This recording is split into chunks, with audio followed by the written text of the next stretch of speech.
नीति वचन 23 उसकी 4 में क्या लिखा? उसने कहा धनी होने के लिए परिश्रम ना करना, अपनी समझ का भरोसा छोड़ना। क्या लिखा? एक तरफ परमेश्वर कहता है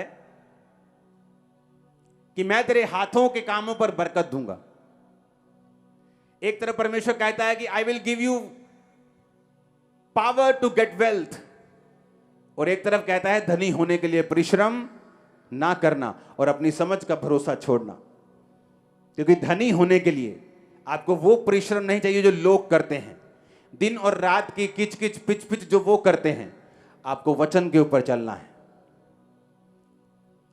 आप एक टाइगर को अगर देखेंगे जो टाइट देते हैं, आप अगर उनको देखेंगे वो मेहनत नहीं करते जो लोग करते हैं, लेकिन उनका रिजल्ट उनसे कहीं ज्यादा है, कहीं अधिक ज्यादा, क्योंकि परमेश्वर उनकी मेहनत के ऊपर बरकत दे रहा है, उनकी फिजूल खर्चियों को खत्म कर रहा है। अगर आप अपनी जिंदगी का हिसाब लगाएं, जितना टाइट हमने नहीं दिया, और कुछ सालों में अगर हम अपनी फिजूल खर्चियों को उन सालों में देखें, वो उनसे ज्यादा निकलेंगी जो टाइट हमने परमेश्वर को देना था। हम हॉस्पिटल में खर्चा करने के लिए तैयार हो जाते हैं, लेकिन टाइट पे नहीं करते। कर्ज हमारे ऊपर लेने के लिए तैयार हो जाते हैं, लेकिन टाइट पे नहीं करते। हालेलुया। एक औरत की गवाही मैंने आपको थर्सडे दी थी कि एक बिजनेसमैन औरत थी कि जब बिजनेस चल रहा था तो उसने कहा कि मैं क्रिश्चियन थी लेकिन टाइट पे नहीं करती थी। सब कुछ ठीक था, थोड़े बैंक से लोन था, सब कुछ अच्छा चल रहा था। अचानक एक रिसेशन आया, थोड़ा डामाडोल हुआ, बिजनेस कम हो गया, लोन बढ़ गया, बैंक का लोन बढ़ गया, थोड़ी सारा गड़बड़ हो गई, लेकिन फिर भी ठीक था। अपने फैमिली के साथ खाना पीना। कहती ये नहीं कि मैं टाइट नहीं देती थी तो मेरी इंस्टॉलमेंट नहीं जा रही थी, इंस्टॉलमेंट जा रही थी, बिजनेस में कमाई आ रही थी, पर कहती उस कमाई से इंस्टॉलमेंट देते देते मेरी पूरी जिंदगी बीत जाती, लेकिन वो लोन खत्म नहीं होता। अगर मैं 40 की हूँ तो 70 की हो जाती तो भी वो लोन खत्म नहीं होता। वो इतना करोड़ों में लोन चला गया था। पर कहती सब वैसे सब ठीक था, लोन चल रहा था, इंस्टॉलमेंट चल रही थी, ऐसे नहीं कि मैं टाइट नहीं देती थी, कुछ ऐसे ही हाहाकार मच गई थी। लेकिन मुझे ये मालूम था कि मेरी लाइफ में कर्ज ऑपरेट कर रहा है, श्राप ऑपरेट कर रहा है। उसने कहा जब मैंने वचन को पढ़ा, वो वचन भी कैसे मालूम हुआ उसको, उसने बुक्स पढ़नी शुरू की मनी के ऊपर। तो नेचुरली जो वो बुक्स पढ़ने लगी मनी के ऊपर, तो वो उन ऑथर्स ने लिखी थी जो बाइबल पे विश्वास करते थे। और जब वो बुक्स पढ़ने लगी और बाइबल पे विश्वास करने वाले ऑथर्स की बुक्स पढ़ने लगी, तो उन्होंने मेंशन किया था कि ये लॉ है प्रकृति का कि किसान चाहे रोए चिल्लाए, दुखी हो जाए, मर जाए, आत्महत्या कर ले, बिना बीज के उसके फसल नहीं हो सकती। वो जाएगा, बीज बोएगा तो फसल होगी। बहुत से प्रेयर वॉरियर अब टूटे हुए क्यों होते फाइनेंशियली? उन्हें लगता है हम बहुत प्रेयर करते हैं, 8 घंटे प्रेयर करते हैं। कुछ पास्टर्स भी 6-6 घंटे प्रेयर करके फाइनेंशियली बरकत नहीं पाते। क्यों? क्योंकि प्रेयर करना आपकी बरकत फाइनेंशियली का कारण नहीं बन सकता, क्योंकि प्रेयर करना एक अलग मसला है, बीज बोना एक अलग मसला है। मेरी बात को ध्यान से समझना, ये एक लॉ है। अगर आप लॉ को तोड़ेंगे, आप इमोशनली बोल सकते हैं खुदा पैसा नहीं देखता, लेकिन एक्चुअल में ऐसा नहीं है। बाइबल कहती है उसने विधवा को 2 दमड़ियां डालते हुए देखा और बोला वो अमीर जो अपने 5 लाख की इनकम से 500 बो के गया है वो श्रापित है, लेकिन वो विधवा जो अपने सारी कमाई में से, चाहे वो 50 पैसे ही हैं, छोड़ो यार तुम। आज एक बंदा यहां चर्च में बैठा है जिसकी जेब में 10 रुपए हैं, वो 10 ही डाल के जा रहा है। और एक बंदा जो लाख रुपए है उसकी जेब में और 500 डाल के जा रहा है। वो 500 वाला ब्लेस नहीं, मैं आपको बता रहा हूं, सच कह रहा हूं। चाहे उसकी ऑफरिंग उससे 50 गुना ज्यादा है, परमेश्वर ऑफरिंग नहीं देख रहा, तुम्हारे पास क्या है और तुम कितना दे रहे हो, उस हिसाब से परमेश्वर देख। ये लॉ है, आप तोड़ेंगे आपकी मर्जी है। इसहाक आया, इसहाक कहता मेरे बेटे मैं तुझसे प्यार करता हूं एसाव, याकूब से ज्यादा, मैं तुझे कुछ देना चाहता हूं, आशीर्वाद। ऐसा कर जा और मेरे मन पसंद का शिकार करके मीट मुझे खिला, तुझे आशीर्वाद दूं। जब हम ये सीन देखते हैं हमें लगता है कोई भूखड़ बंदा जिसने रोटी ना देखी हो वो कह रहा है। ऐसे लगता है ना कई बार कि एक भूखा बंदा मिला, बोल रहा है भाई साहब कुछ खिला दो, हैं रब तनु बरकत दूंगा। ये भूखा बंदा है। जिस इसहाक की मैं बात कर रहा हूं उसकी वेल्थ इतनी थी कि राजा लोग उससे जेलसी करते थे। लोग जो राजे के करीब मंत्री होते थे वो राजा को सलाह देते थे कि भाई साहब आप इसहाक को अपने देश से निकाल दो, क्योंकि अच्छा नहीं है कि एक बंदा आपसे भी अमीर हो, एक बंदा गवर्नमेंट से भी अमीर हो, कल को पूरी सल्तनत पे कब्जा कर लेगा, इतना इन्फ्लुएंस वाला बंदा है, इसको निकाल दो। इसहाक इतना इन्फ्लुएंशियल, इतना ब्लेस्ड, इतना अमीर था, लेकिन जब बरकत देने की बारी आई अपने बेटे को तो क्या बोला? कुछ लेके आ, कुछ लेके आ। क्या चाहिए? शिकार का मीट लेके आ। हालेलुया। और वो गया लेने, मां ने सुन लिया, यकूब को बनाकर भेज के बोल दिया, जा बोल मैं ही हूं।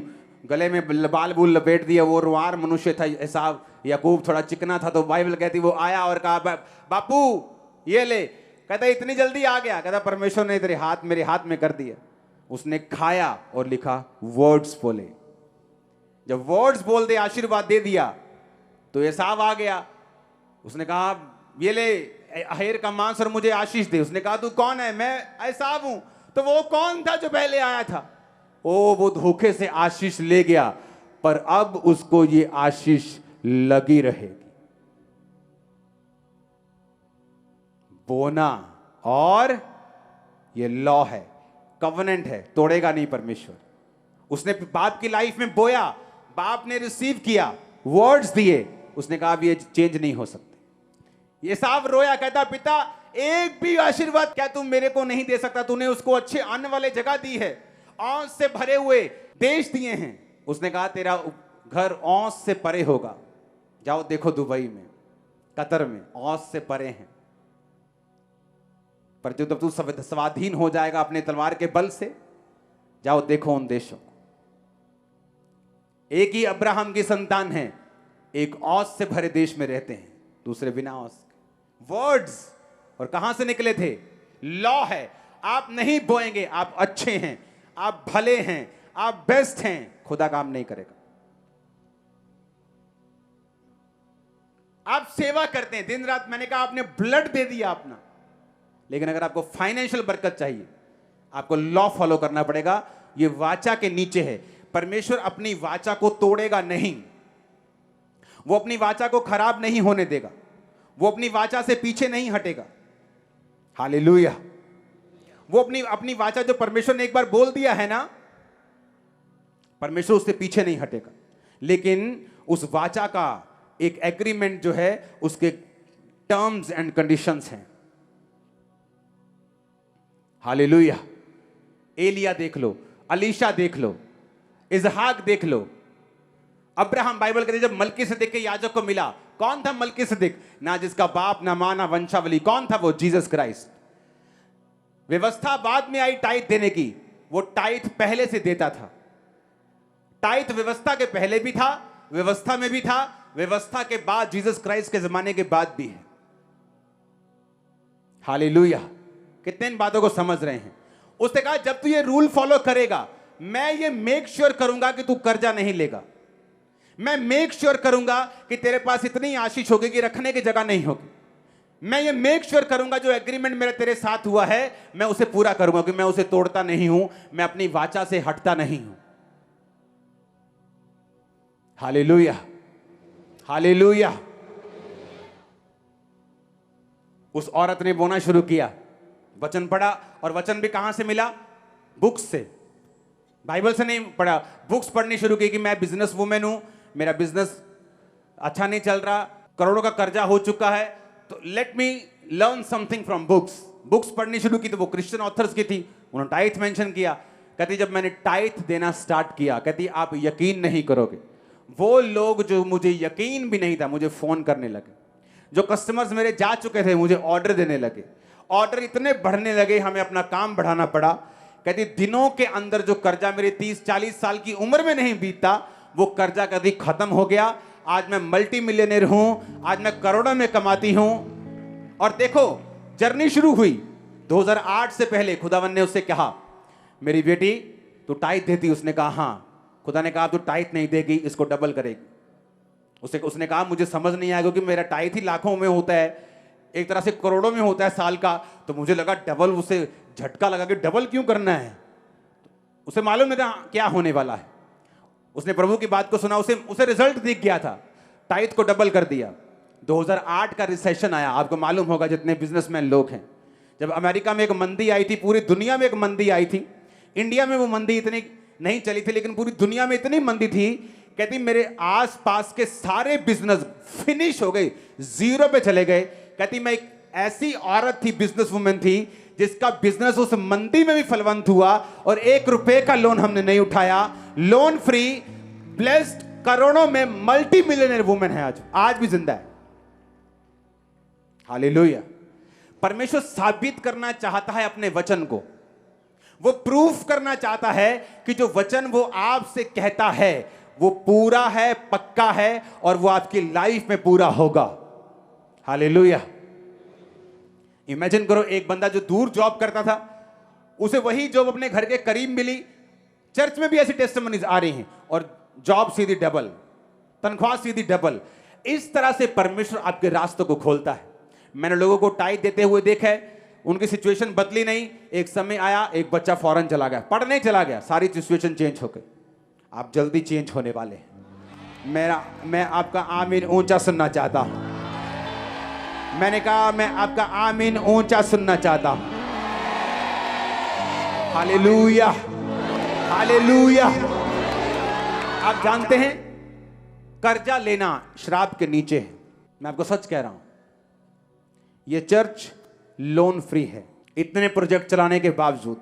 व्यवस्था विवरण हम 28 को पढ़ेंगे, परंतु 15 आयत को, परंतु यदि तू अपने परमेश्वर की बात ना सुने और उसकी आज्ञाओं और विधियों को पालने में जो आज सुनाता हूं चौकसी ना करे, तो सारे श्राप तुझ पे आएंगे।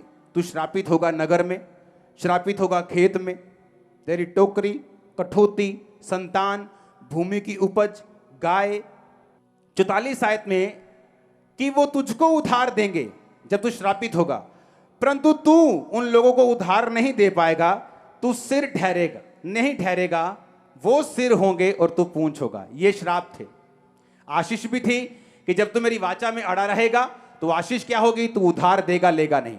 लेकिन अगर वाचा टूटेगी तो तेरे देश में निशानियां होगी कि तू संघर्ष करेगा, फाइनेंस में, परिवार में, बिजनेस में, सब जगह। अपने शरीर में भी बीमारियों के विषय में भी लिखा है, और कहा कि तू उधार लेगा, देगा नहीं। मैं अपनी लाइफ को ब्लेस मानता हूं, क्योंकि ये ब्लेसिंग के वर्ड मेरी लाइफ में कंप्लीट हुए हैं। हालेलुया। अगर आप चाहते हैं कि परमेश्वर आपको कर्जे से फ्री करे, आपको जीसस क्राइस्ट को इन्वॉल्व करना पड़ेगा, शामिल करना पड़ेगा अपने सीन में। गुड क्रिश्चियन बन के आपको शामिल करना पड़ेगा। और मैं आपको वायदा कर रहा हूं, आपकी जनरेशंस इस वचन से बरकत पाएंगे, जनरेशंस तक, आने वाले पोते पड़पोते। परिवार में आपके रूल बन जाएगा, आप कर्जा नहीं लेंगे। आपको मालूम होगा कि यह वचन के खिलाफ है किसी से मांगना, देना 200 रुपए, देना 400 रुपए।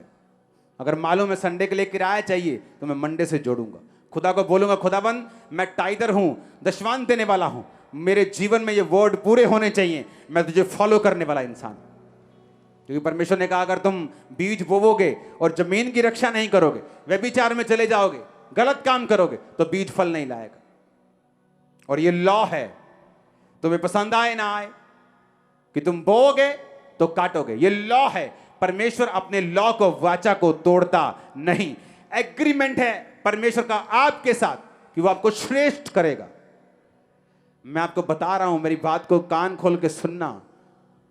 एक समय आएगा आप अपने बॉस से भी अधिक अमीर होंगे। याद रखना आज मेरी बात को, याद रखना। ये खुदा ने आपसे कहा था, मैंने नहीं कहा।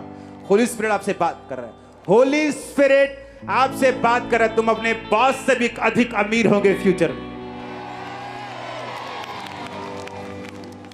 आप मेरी बात समझ रहे कि नहीं? आज से ऐसे क्रिश्चियन बनना, वचन पे खड़े रहना। खुदावंद आपको बरकत दे, आपकी हदों को बढ़ाए, वो इस वचन को पूरा होने में आपकी लाइफ में ग्रेस को दे।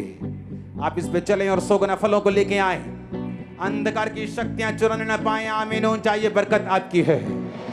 मैंने कहा आमीन। चाहिए बरकत आपकी है।